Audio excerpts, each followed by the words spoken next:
Well, hello everybody, and welcome to week one of HUMS661 Risk and Crisis Communications.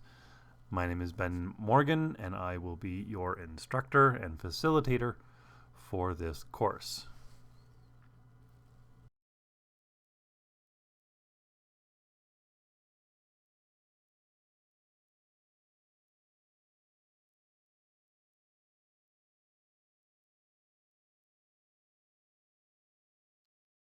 So to kick us off with week one of HUMS661, I will provide just a brief welcome, talk about the Padlet introductions. Padlet is a new platform. Well, it's new. So welcome to HUMS661 Risk and Crisis Communications. This is a Master of Art level course that is a elective available through 3 different programs within the School of Humanitarian Studies. Interesting to have such a diverse group of students in one program learning about communications.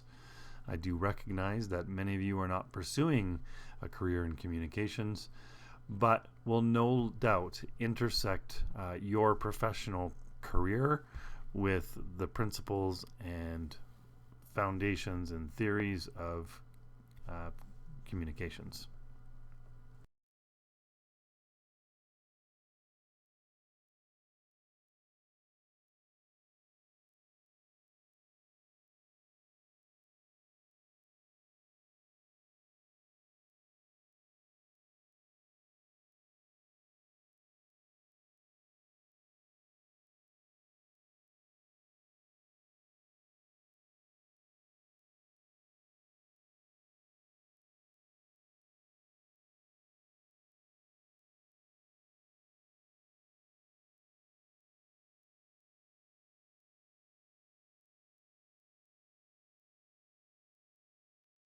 So given that this Hume 661 invites participants and colleagues from 3 different programs within the School of Humanitarian Studies, and the first assignment being a team assignment, and this being an online delivery program, I want to introduce you to Padlet.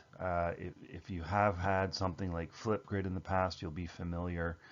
These programs are being used more and more in the learning industry, and essentially this is a place you can. On the note of forum discussions, this course is divided by weeks: week 1, week 2, week 3, etc. Each week we'll have a week forum discussion. The forum discussions that are assigned or aligned to each week will be worth 15% of your grade. In many cases, I will provide a suggestion for you to respond to or reply to. To achieve your participation grade, I would ask that you either A, start a forum discussion in response to the questions that have been provided, or start a forum discussion on something that you are feeling or thinking or have to comment about the content that you've been reading or discussing in that week. Or earn your participation grade by responding and replying to your classmates that have already started a forum post. The intent of the forum discussions are for meaningful and thoughtful conversations to occur. This is where we can support each other in our learning and add some depth to the readings that we're going through in the course. One of the things I'd like to offer through our 9 weeks together is a weekly Collaborate session. Collaborate is always available to you, but I want to make sure that you have the opportunity to connect with me, to ask questions, to provide a platform to make sure that the material you're reading is resonating and making sense.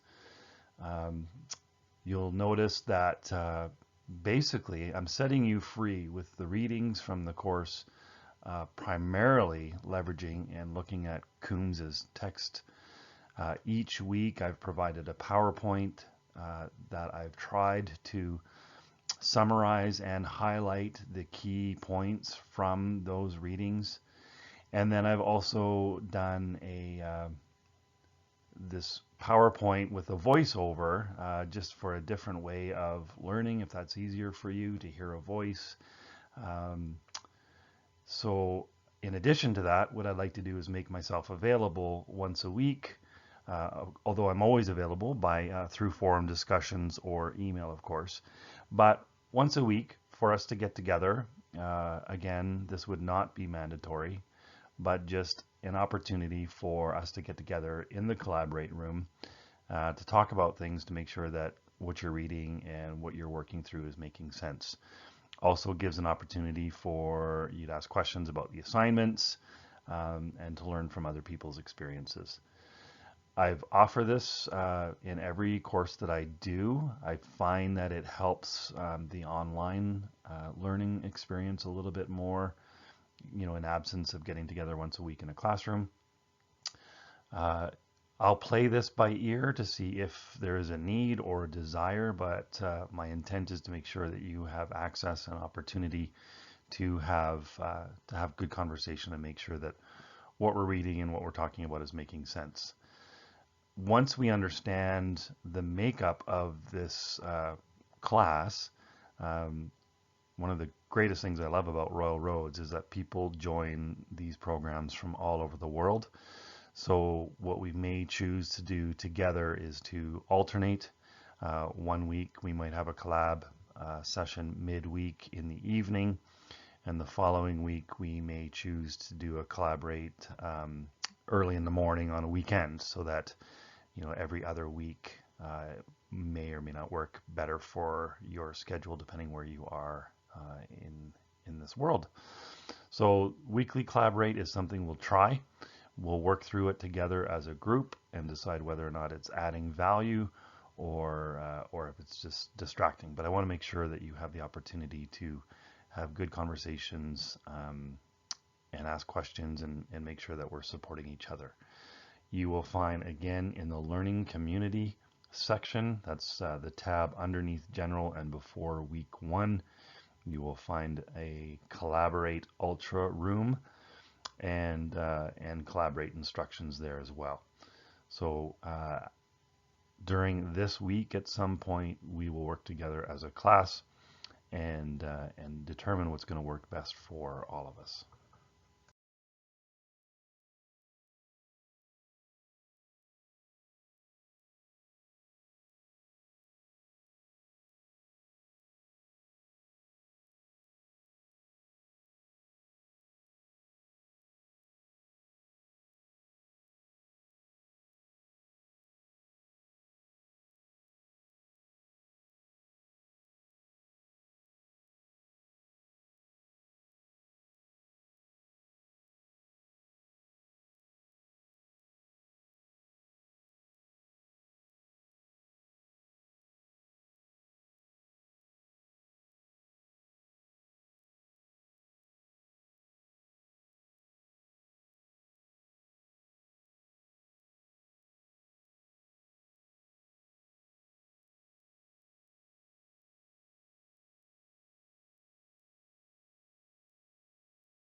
So HUMS661 is Risk and Crisis Communications. This is a course that is delivered online. It runs from January 7th through March 10th, 2019. My name is Ben Morgan. I am your instructor. Although I really don't like that term. I think of myself more of a facilitator. There's people that are a lot smarter than me out there. We're going to follow Timothy Coombs, Vincent Cavello, Tony Jocks, etc. That's where the brains are in this business. And so really, I feel that I make an attempt here to facilitate the transfer of knowledge from those brilliant folks through this platform to you. And vice versa, I attempt to facilitate, take your questions and your queries and help them make sense. And really, my only goal here as a facilitator is to make sure you're successful in the completion of your degree and that you leave this course with an aha or two. This is a really neat course for me because this is something I teach at Mount Royal University in Calgary, and I teach it to communication professionals, public relation professionals. I teach it in the Bachelor of Arts at Royal Roads in communications. And so I get a little tougher there. In this course, I recognize that you are studying how to be emergency managers, or how to bring peace and security, or how to manage conflict in the world, and that we all communicate, but we're all not professional communicators. So I've tried to take this communications course and facilitate it in a way where it makes sense to you, and that it resonates in a way that you can apply it in your real world without expecting you to be. For your assignments, we have 3 assignments in addition to your participation grade. So your first assignment is, so this is going to be a 2-part assignment. The first assignment, you're going to create a crisis case study analysis and recommendations for your chosen case. Your team will use the forum file or the forum discussion to collaborate during this process. And you will need to execute a number of steps when developing your case solutions. Choose your case carefully and focus on finding the relevant details in the case, such as the key stakeholders, action taken by the various case stakeholders in the case, and the effects of the crisis on the organization and its stakeholder. Working through that, you will identify the central crisis communication concerns. Crisis management involves a myriad of communication concerns. You will determine what crisis communication concerns are the most pertinent to the case. Crises are very complex, and the challenge for any crisis manager is determine what needs their attention at a particular time. You should isolate the most important crisis communication concerns in the case. Before managers can implement a solution, managers need to understand the problem. There may be a number of different problems. When there are multiple problems, managers need to prioritize them in order of importance. In other words, which problem is addressed first, second, and so on. Your team will be assuming the role of the crisis managers in identifying and prioritizing the problems. Decide on the objectives of the crisis communication effort. Crisis communication is strategic because it is designed to achieve certain outcomes. You should determine what the objective or objectives should be for the crisis team. In other words, what does the crisis team hope to achieve through crisis communication? Objectives are critical to evaluating the success of or failure of a crisis communication effort. Specifying what the crisis team hopes to achieve will provide a standard for evaluating its results. So you will develop a list of solutions. For each problem, you should list a number of the different crisis communication solutions. The solutions should be guided by the principles and theories of crisis communication. Crisis communication is a social science that involves how people react to situations. Social scientists, including many crisis communication research, can make predictions about human behavior, but people frequently act in ways that defy logic and theory. There are recommended actions in crisis communication that should work, but there are no guarantee that the recommendations work. Now, I also recognize this case study is coming at the front end of our course, and we are just starting to wet our beaks in this topic, crisis and risk communications. So don't overthink it. Read through and develop your course and say, here's what we see happening. And if we were in charge of this situation, here's where I think we would go. All of these directions, by the way, are available in the assignment itself. I also want to draw your attention to, many of you have an emergency management background, a lot of other management type background. Try not to confuse operational decisions between communications. So historically, operations will make a decision about how to mitigate or manage an event. The communications team will figure out how to communicate or share that with their stakeholder groups. Keep in mind the context of this course is communications. So focus on communication activities as opposed to operational. And we can talk more about that in the upcoming weeks. Part 2 of this course is to create a presentation. I don't care what platform or what tool you use, but create a presentation to summarize your case study analysis and recommendations. You can post this presentation in another forum. There's a forum there for you to post your presentation in for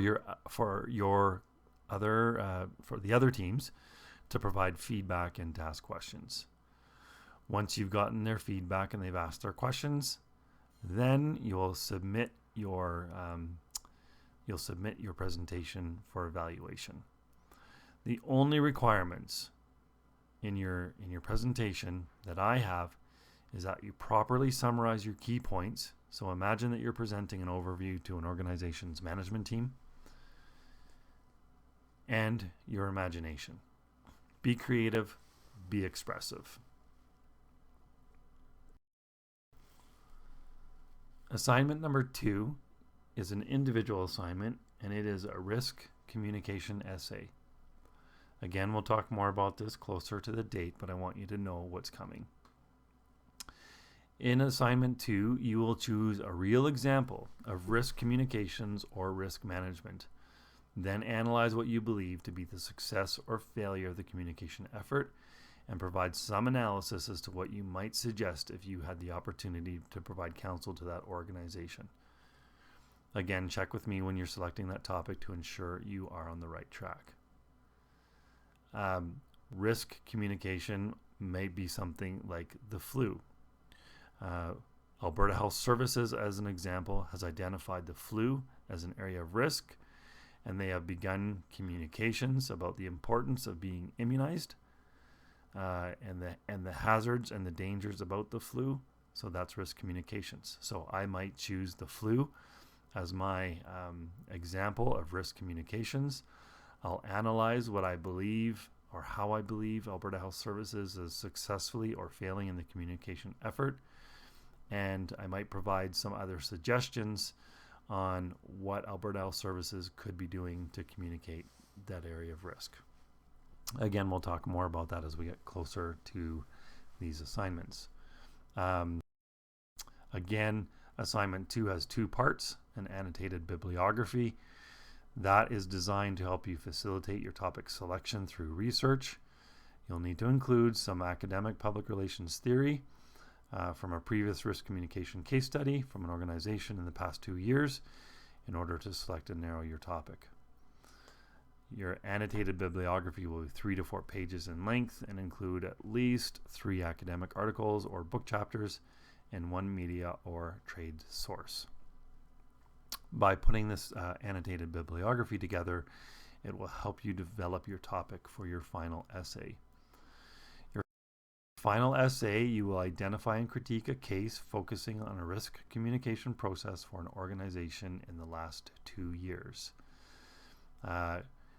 Risk communication examples and case studies are often designed to deal with educating clients, stakeholders, customers, public about the potential consequences of using a product or service prior to a significant event or disaster. Typical areas of risk communications include health, natural disasters, product recalls, safety, security, or terrorism. And your last assignment, assignment 3, is another individual assignment. It is an issues management plan. So in assignment 3, you will develop an issues management plan for an organization of your choice using an incident management plan template as a guide. I'm going to give you that template. You just got to fill it in. You will choose a particular key issue that you believe an organization could face in the future, or an ongoing issue that has recently arisen in the media, which has not yet been dealt with. I don't want you to have the answers. And then you'll populate the IMP assignment template as it's been provided. And again, I'll provide further assignment details in the upcoming weeks.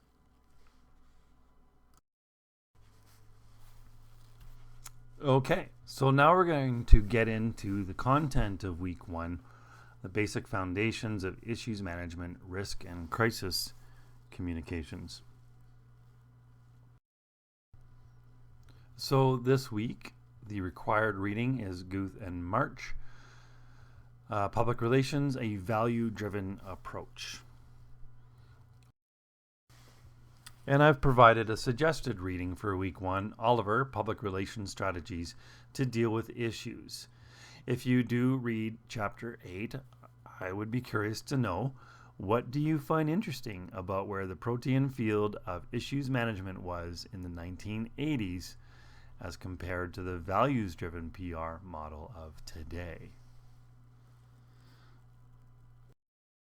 So before we get into week 1, I am going to ask, what do you think is the ultimate or the most important goal or outcome of public relations for an organization? You may choose to pause this playback for a few moments and grab yourself a piece of paper and a pen and jot down your thoughts. Your ultimate goal in public relations might be to get a job, pay off loans, or get rich. But what do you think is the ultimate goal of public relations for an organization, a business, a member of government, or a ministry of government, or for a not-for-profit organization?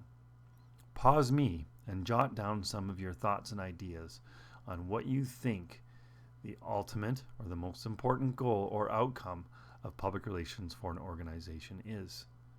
When you jotted those down, unpause me.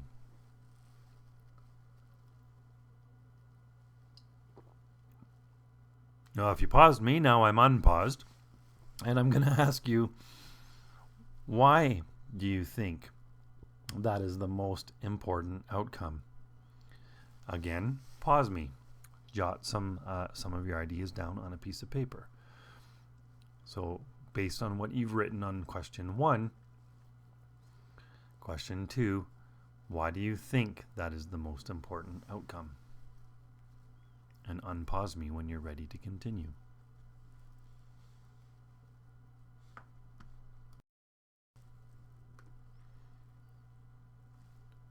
I'm curious, were some of your answers communication, conversations, influence to create positive media and social media attributes,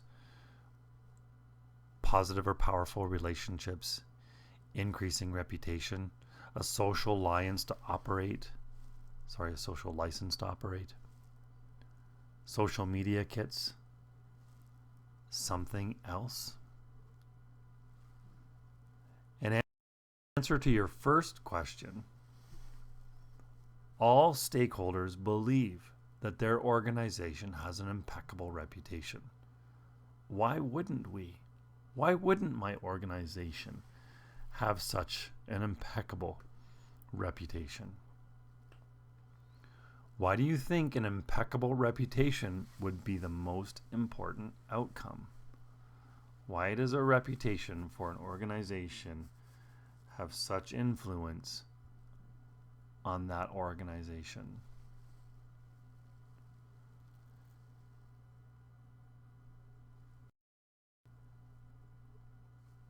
And so, if an organization loses their reputation, or something happens and prevents it from getting a better reputation, what things can happen to an organization?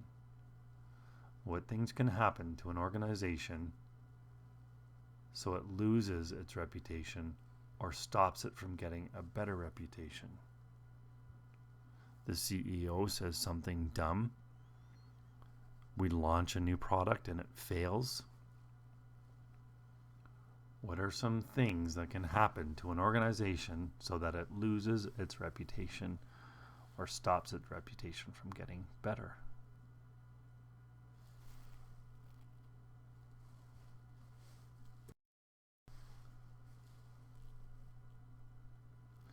Many, many things internally and externally of an organization can stop it from achieving an impeccable reputation. In this course, we will discuss 3 things that have reputational consequences for organizations. 1, not managing an issue. If an organization identifies an issue and they don't manage it, things aren't going to work out well for them. If an organization does not communicate about risk, and if they're not prepared for and managing a crisis, they will suffer reputational consequences. By handling all 3 of these very well, organizational reputations either improve or remain high. By handling these poorly, organizational reputations will decline. And this is how we are setting ourselves up for discussion about issues, risk, and crisis. Here we go. Issues, risk, and crisis. All 3 have very different historical roots, which we will explore. Public relation practitioners and educators tend to group them together, but that really simplifies their subtleties and their differences. There are no universally agreed definitions of these terms. Incident management, risk, and crisis communications are commonly referred to as practice areas or specialties, but of course, some disagree. There are many different processes and/or methodologies to help manage these practice areas. Just to note that risk and crisis communications are seen as core competency for public relation professionals. Often this is the space where public relation people like myself really earn their keep.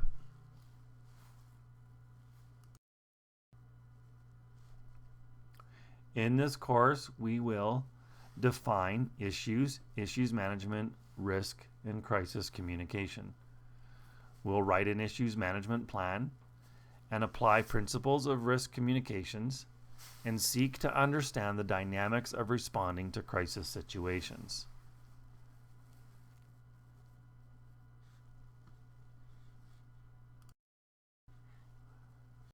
So the key terms and concepts that we're going to explore are issues management, risk communication, and crisis communication.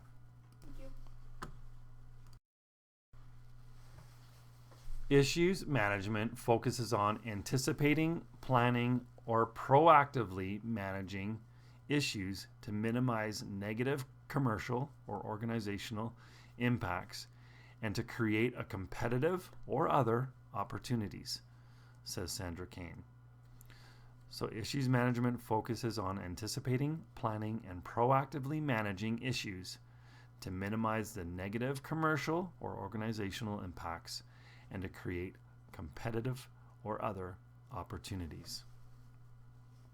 Key Concepts in Public Relations by Sandra Kane is a great resource for defining key terms in PR if you are so interested.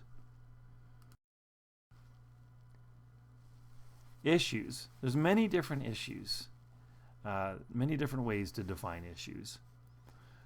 Some of the ways to identify or define issues is: an issue is a contestable difference of opinion. This is our organizational value, but our customers really are offended by that value. We believe we have great prices. Our customers believe we have crappy prices. There's a contestable difference of opinion. An issue is a gap between the action of an organization and the expectations of its shareholders or its stakeholders. An issue is an event, a trend, or a condition which creates or has the potential to create a significant impact affecting that organization. So later on in this course, we will learn how networks of publics situate and define an issue.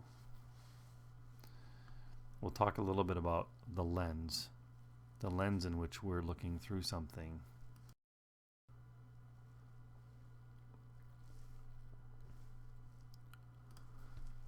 Tony Jacks pointed out that definitions of issues management evolved at relatively the same time from two distinct points of views.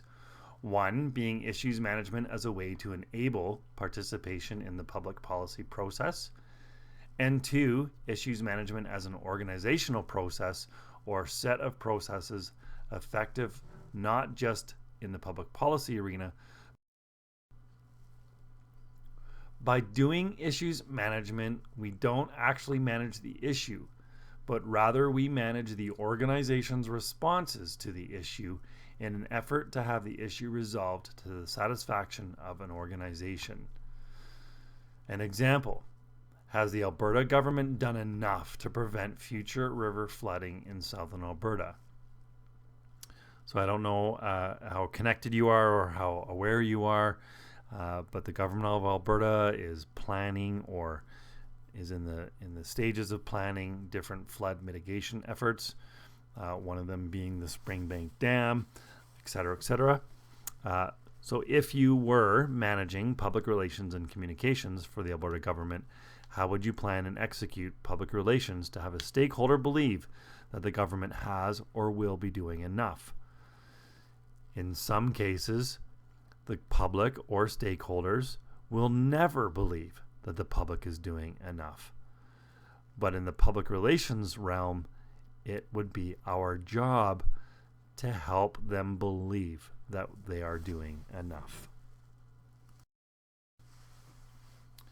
Catherine McComas says risk communications, narrowly defined, can be understood as a purposeful, iterative exchange of information among individuals, groups, and institutions related to the assessment, characterization, and the management of risk.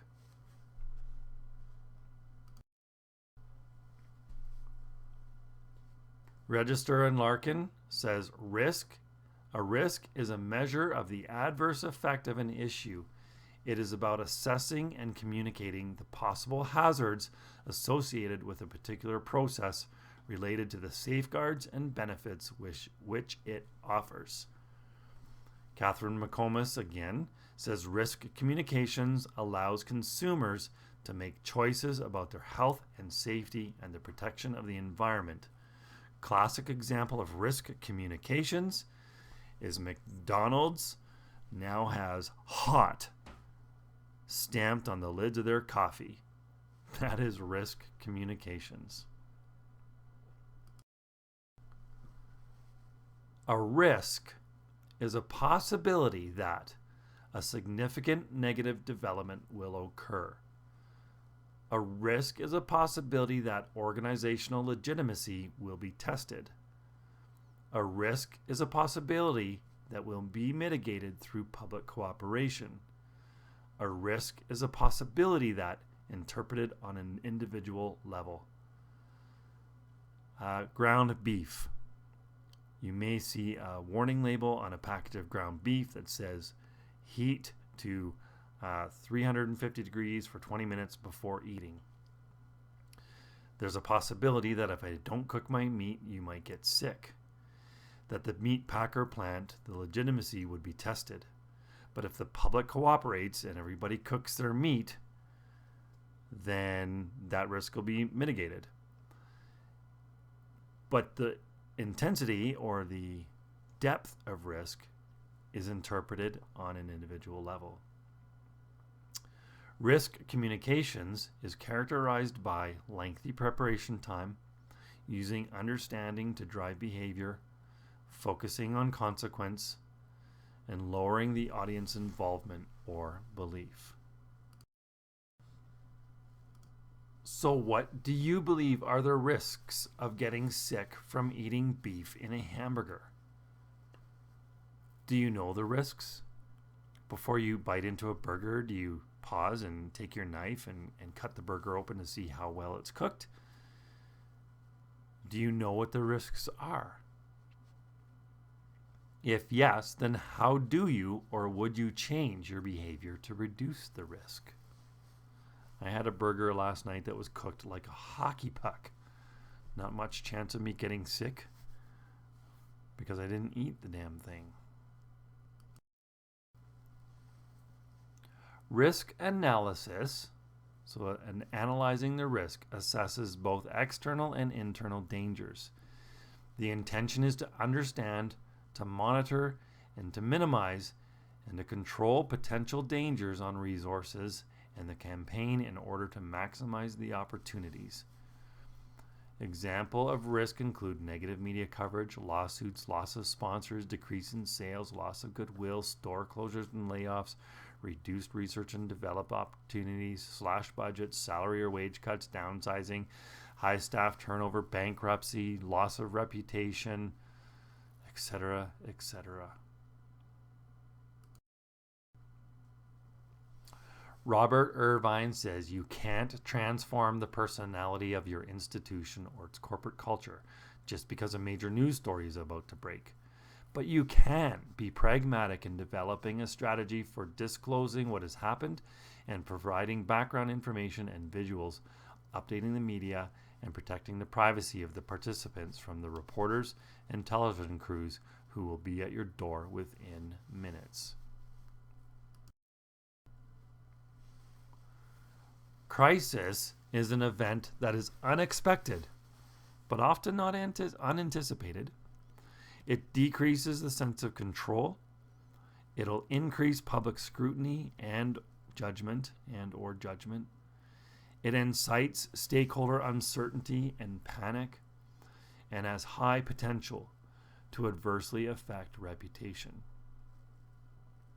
Crisis communications is characterized by decreased reaction time, a focus on communicating situation and control elements, and satisfying expectations of accountability.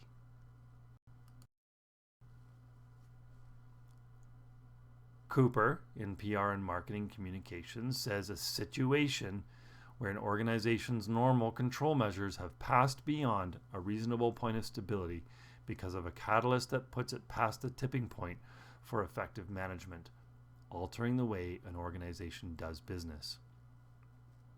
So during the 2013 floods, the city of Calgary was in a situation where the corporation's normal control measures were passed beyond a reasonable point of stability because the flood put us past the tipping point of effective management.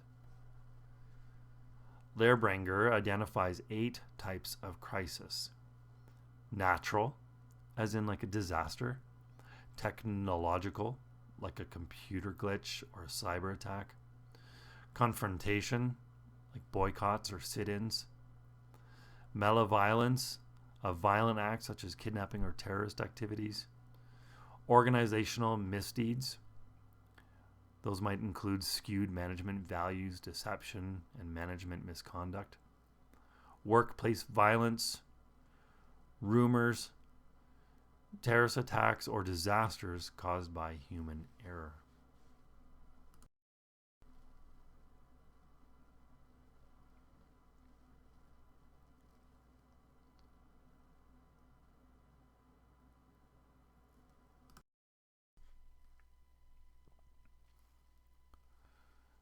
So throughout this course, we will look to define and contextualize the values-driven PR approach.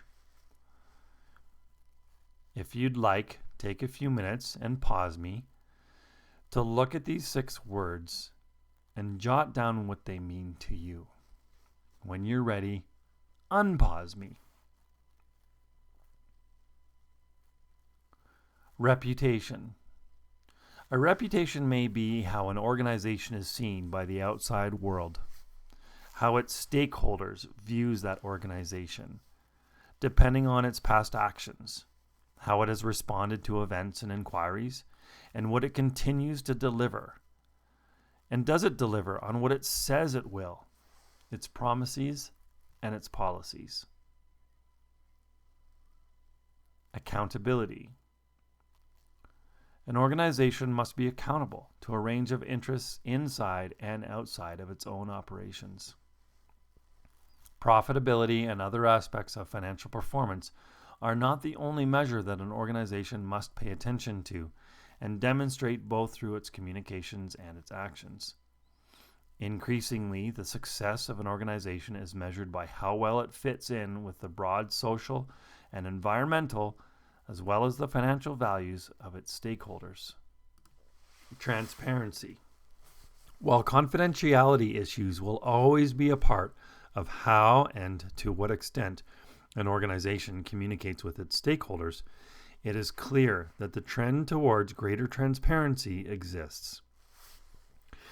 There exists in society a greater urge to move from a tell me position by companies and organizations to show me, and indeed engage me. Transparency means being appropriately open to sharing information about an organization's financial, social, and environmental performance. Some of this, particularly in financial measures, is mandated by the rules and regulations that govern organizations and companies, such as financial reporting. Other aspects of an organization's performance are expected to be shared and done so in a consistent and fair manner. The extent and nature of this is a subject of the culture and beliefs of the organization and typically will be influenced by its relationships with its stakeholders. Performance through actions. Ultimately, an organization's reputation is judged not by what it says or communicates, but by what it does or doesn't do, how it goes about its business. Public relations professionals need to be very tuned into this and to be ready to influence activities within the organization to help position it as well as communicate the organization for its performance. Influence. Stakeholder views about an organization that make up its overall reputation and therefore success are variable, changeable, and not always consistent. Public relation professionals need to be tuned in and aware of this. Their ability to understand, interpret, and respond proactively and reactively to these views all contribute to how well an organization can influence its stakeholders and be willing and open and prepared to be influenced by its stakeholders. Trust in an organization by its stakeholders is earned and maintained through diligent, consistent attention to performance and communication and engagement with its stakeholders. Accountability, transparency, and performance through action are all part of this trust and building process. Trust can be lost in an instant and is much more difficult to regain than to maintain. Integration. All of the above are vital in managing the relationships between an organization and its stakeholders. This requires integrated thinking and actions in which the public relations professional is deeply aware of and connected into the various workings of the organization, ranging from the technical, logistical, developmental, human relations, financial, community aspects, among others.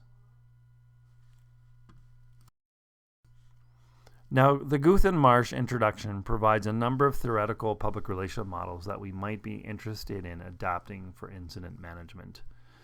Now, I'm not sure if you've learned about the RACI model, but that's neither here nor there. Guth and Marsh refer to the RACI model as the dynamic model of public relations, and it uses the expression RECP rather than RACE. This is where communications course blended into these three different programs adds a little bit of challenge here. But basically, I want you to know that there's a RACI model that Guth and Marsh have adapted to be more of an RECP. That is on the left side of your screen. And that is their dynamic model of public relations, where you would research an issue, evaluate it, do some communication, and then some planning, and how they're all interconnected. On the right side of your screen is the values-driven public relations model from Guth and Marsh.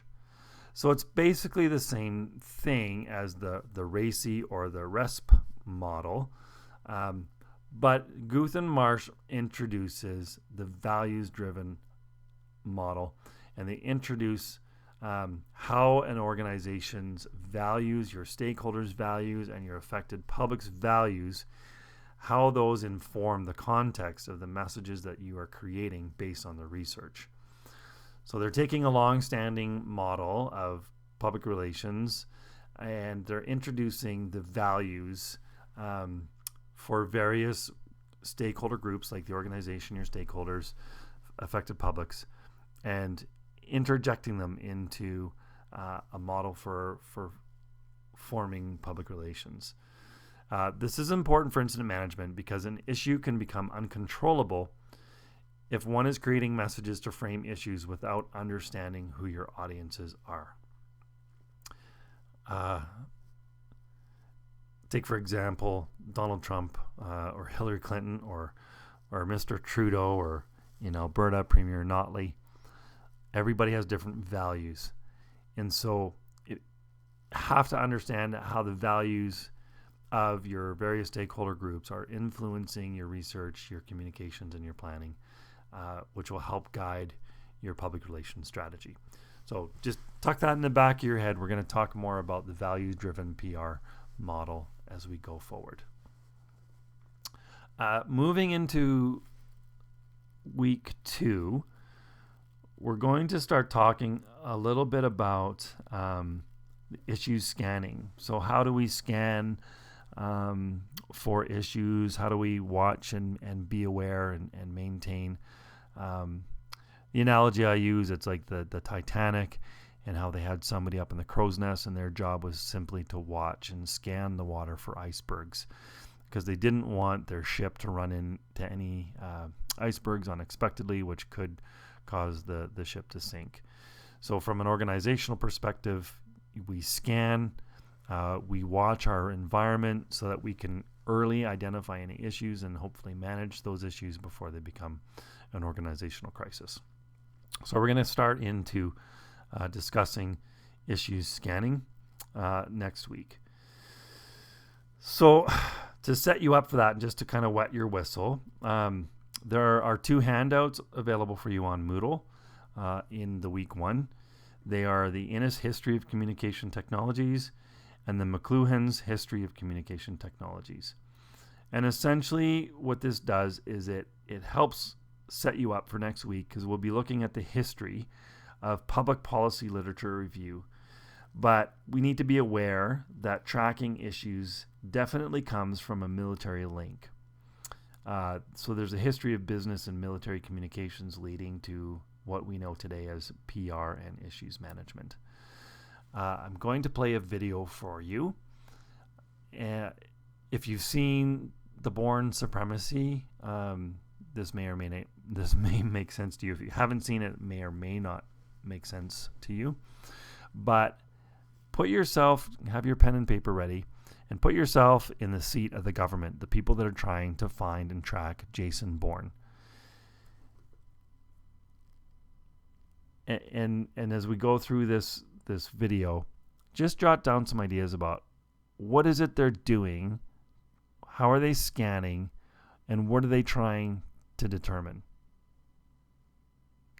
We'll see if this works here. Connections. I want to rerun all Bourne's treadstone material, every footstep. Kim, box 3. I want to identify his method of travel. Stay on the local cops. We need a vehicle, a parking ticket, something. Langley's offered to upload any satellite imaging we need, so let's find a target for them. Danny, box 4. I need fresh eyes. Review the buy where we lost the Nesby files. Timeline it with what we know about Bourne's movements. Turn it upside down and see what we find. Come on, guys, we ran this guy's life with total control for all those years. We should be a step ahead of him. You want to go home? Find Jason Bourne.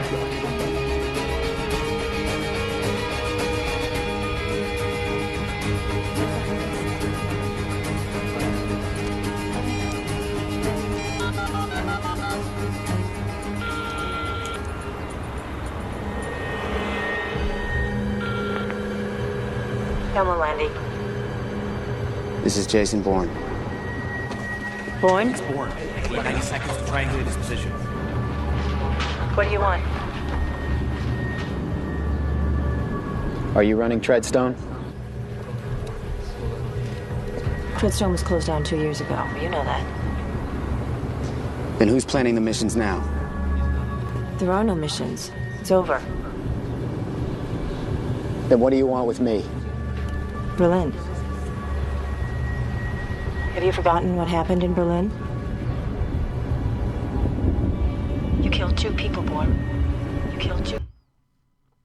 So anyway, the Bourne Supremacy, they are scanning, and they are looking to determine X. They're trying to create an awareness so that they can make their next tactical decision.